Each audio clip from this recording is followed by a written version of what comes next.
کالو کوا اور ٹنٹنی چڑیا ایک دوسرے کے پڑوسی تھے۔ ٹنٹنی چڑیا ایک بہت ہی محنتی چڑیا تھی۔ اس کے پاس اپنا ایک پیارا سا کھیت تھا جس میں وہ ہر قسم کی فصل کی کھیتی کیا کرتی تھی۔ دوسری طرف کالو کوے کے پاس نہ تو کوئی کھیت تھا اور نہ ہی وہ کوئی کام کیا کرتا تھا، لیکن وہ ٹنٹنی چڑیا سے ہمیشہ جلا کرتا تھا۔ ایک دن جب وہ گھر میں اکیلا بیٹھا تھا تب وہ خود سے کہنے لگا، ٹنٹنی کے پاس کھیتی کے لیے اتنی ساری زمین ہے اور میرے پاس کچھ بھی نہیں۔ میرے پاس بھی کوئی زمین ہونی چاہیے تاکہ میں اس پہ کھیتی کر سکوں۔ ویسے ٹنٹنی سے وہ کھیت ہتھیانا کوئی مشکل بات، وہ تو میرے ایک پنکھ۔ ابھی جاتا ہوں اور اس سے وہ سارے کھیت چھین کے آتا ہوں۔ اتنا کہہ کر کالو کوا ٹنٹنی چڑیا کے پاس گیا۔ اس وقت ٹنٹنی چڑیا اپنے کھیت میں ہی کھڑی تھی۔ جب ٹنٹنی نے اسے دیکھا تو اسے کہنے لگی، کالو بھیا آپ یہاں، آپ کو کوئی کام تھا کیا؟ کام وام کو چھوڑ اور یہ بتا یہ کھیت تو نے کہاں سے لی ہیں؟ کیا مطلب کالو بھیا؟ یہ میرا کھیت ہے، پر آپ ایسا کیوں پوچھ رہے ہیں؟ میں یہ اس لیے پوچھ رہا تھا کہ یہ تیرا کھیت نہیں ہے بلکہ یہ میرے پردادا کا کھیت ہے۔ کیا کہہ رہے ہیں آپ کالو بھیا؟ یہ آپ کے پردادا کا کھیت کیسے ہو سکتا ہے؟ یہ تو میرا کھیت ہے۔ کوئی ثبوت ہے تیرے پاس کہ یہ تیرا کھیت؟ آپ کے پاس بھی تو کوئی ثبوت نہیں ہے کہ یہ آپ کے پردادا کا کھیت ہے۔ او اچھا، تو اب تو مجھ سے ثبوت مانگے گی؟ تو یہ نہیں پتا ہے میرے پردادا کا کھیت؟ میرے پردادا نے اسے خریدا تھا اور تیرے پردادا نے میرے پردادا کو مار کے یہ کھیت لے لیا تھا۔ رات کو ہی میرے پردادا میرے خواب میں انہوں نے مجھے یہ ساری بات بتائی۔ ٹنٹنی اس حساب سے تو یہ کھیت میرا ہوا۔ تم لوگوں نے ہمارا کھیت برسوں سے چرا رکھا ہے۔ چل اب نکل جا میرے کھیت سے۔ کالو بھیا یہ میرا کھیت ہے، آپ ایسا کیوں کہہ رہے ہیں؟ آپ چلے جاؤ یہاں سے، مجھے نہ تنگ کرو ورنہ میں پولیس کو بلا لوں گی۔ اچھا، ایک تو چوری اوپر سے سینہ زوری، ایک تو نے میرے پردادا کا کھیت چڑایا ہے اور اوپر سے تو مجھے پولیس کی دھمکی دیتی ہے۔ رک میں ابھی تیری خبر لیتا ہوں۔ یہ کہہ کر کالو کوے نے وہاں سے ایک موٹا سا ڈنڈا اٹھایا اور ٹنٹنی کو پیٹنے لگا۔ اس طرح کالو کوے نے مار مار کر ٹنٹنی کو وہاں سے بھگا دیا۔ ٹنٹنی جا کر ایک درخت پر بیٹھی اور روتے ہوئے خود سے کہنے لگی، کالو بھیا آپ نے میرے ساتھ ایسا کیوں کیا؟ کالو بھیا میں جانتی ہوں کہ آپ نے مجھ سے جھوٹ بولا ہے، پر میں تو اتنی کمزور ہوں کہ آپ کو کچھ کہہ بھی نہیں سکتی۔ وہ کالو تو پورے جنگل کا گنڈا ہے، اگر میں پولیس کو بھی لے جاؤں تو کچھ نہیں ہو سکتا۔ اب مجھے میرا کھیت واپس نہیں مل سکتا، پر میں کیا کروں گی؟ اس کھیت کے سوا تو میرے پاس کچھ بھی نہیں ہے۔ اگر وہ کھیت میرے پاس نہ آیا تو میں کیسے کمائی کروں گی؟ اور اوپر سے اس نے تو میرا گھر بھی چھین لیا، اور اگر میں واپس گئی تو وہ مجھے اور مارے گا۔ اب میں کیا کروں؟ ایسا کہہ کر ٹنٹنی رونے لگ۔ وہ نہیں جانتی تھی کہ اب کیا کیا جائے، کیونکہ وہ جانتی تھی کہ کالو کوا اس جنگل کا بہت بڑا گنڈا ہے۔ پولیس بھی اس کے سامنے کچھ نہیں کر سکتی تھی۔ ٹنٹنی بیچاری مجبور تھی، آخر وہ کیا کرتی۔ اچانک اسے ایک آواز آئی، رو مت پیاری چڑیا، چڑیا ارے یہ آواز کہاں سے آئی؟ کون بول رہا ہے یہاں پہ؟ پیاری چڑیا، یہ میں ہوں، وہ درخت جس پر تم اس وقت بیٹھی ہوئی ہو۔ ٹنٹنی چڑیا نیچے آئی۔ اس نے دیکھا کہ سچ میں وہ درخت ہی اسے بات کر رہا تھا۔ اس نے درخت سے پوچھا، پر آپ بول کیسے سکتے ہیں؟ تو درخت کہنے لگا، دیکھو ٹنٹنی، میں ایک جادوئی درخت ہوں۔ آج جب میں نے تمہیں یہاں روتے ہوئے دیکھا تو مجھ سے رہا نہیں گیا۔ ٹنٹنی میں جانتا ہوں کہ تمہارا دل بہت صاف ہے اور تمہارے ساتھ اس کالو نے بہت برا کیا۔ اس کالو نے پورے جنگل کے پرندوں کو تنگ کر کے رکھا۔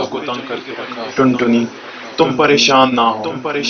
پر کالو نے تو میرا کھیت لے لیا ہے، اب میں کیا کروں گی؟ تمہاری مشکل کا حل میرے پاس ہے۔ بتائیے نا کیا ہے میری پریشانی کا حل؟ ہاں چڑیا، میں تمہیں بتا تو دوں گا، لیکن یہ میرے جادو کا قانون ہے کہ جب بھی میں کسی پرندے کی کوئی مدد کرتا ہوں تو اس سے ایک پہیلی ضرور پوچھتا ہوں۔ میں تم سے ایک پہیلی پوچھوں، اگر تم اس پہیلی کا جواب دے سکو گے تو تبھی میں تمہاری مدد کروں گا۔ تو کیا تم وہ پہیلی سننا چاہو گی؟ ہاں آپ پوچھیے، میں پوری کوشش کروں گی کہ آپ کی پہیلی کا صحیح جواب دے سکوں۔ ٹھیک ہے ٹنٹنی، تو پھر بتاؤ کہ آخر وہ کون سی ایسی چیز ہے جو بولنے سے ٹوٹ جاتی ہے؟ اس سے پہلے کہ ٹنٹنی اس پہیلی کا جواب دیں، اگر آپ کو اس پہیلی کا جواب پتا ہے تو پلیز کامنٹ سیکشن میں ہمیں ضرور بتائیں۔ ایسی چیز جو بولنے سے ٹوٹ جائے کیا ہو سکتی ہے؟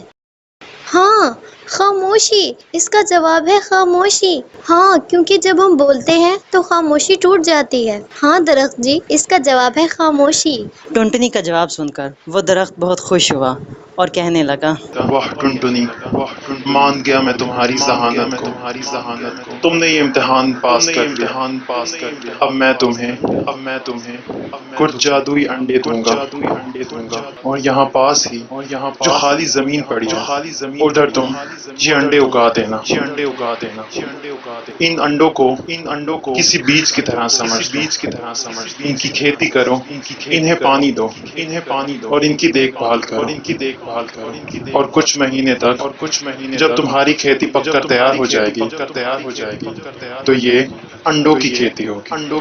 پھر تم ان انڈوں کو بیچ سکتی ہو اور ڈھیر سارے پیسے کما سکتی ہو۔ پر انڈوں سے تو بچے نکلتے ہیں، میں ایسا ظلم کیسے کر سکتی ہوں؟ واہ ٹنٹنی، تمہارا دل بہت صاف ہے۔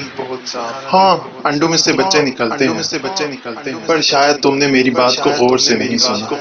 یہ کوئی معمولی انڈے نہیں، بلکہ جادوئی انڈے ہیں، اور ان میں سے بچے نہیں بن سکتے۔ شکریہ درخت جی، آپ کا بہت بہت شکریہ، اب میں ایسا ہی کروں گی۔ پھر ٹنٹنی چڑیا نے وہ جادوئی انڈے لیے اور پاس پڑی خالی زمین پر ان انڈوں کی کھیتی کرنے لگ گئے۔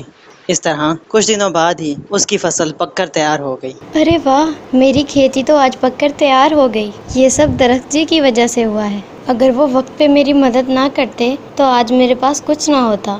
آج مجھے یہ یقین آ گیا ہے کہ درخت اور پودے ہی ہمارے سچے دوست ہوتے ہیں، ہمیں ان کی حفاظت کرنی چاہیے۔ ایک دن وہی کالو کوا وہاں سے جا رہا تھا۔ اس نے جب ٹنٹنی چڑیا کو وہاں انڈوں کی کھیتی کے ساتھ دیکھا تو وہ کہنے لگا، ارے یہ ٹنٹنی یہ کب باز آئے گی؟ ایک کھیت سے اسے نکالا تو اس نے دوسرا کھیت بنا لیا، اور یہ کیا؟ یہ تو انڈوں کا کھیت لگتا ہے۔ میں ابھی جا کر اسے یہ کھیت بھی چھین لیتا ہوں، بڑھیا ہی انڈوں کی کھیتی کرنے والی۔ یہ کہہ کر کالو کوا اس کھیت کے پاس جانے لگا، لیکن جیسے ہی وہ آگے بڑھا تبھی اچانک اسے کرنٹ کا زوردار جھٹکا لگا اور وہ وہیں گر کر مر گیا۔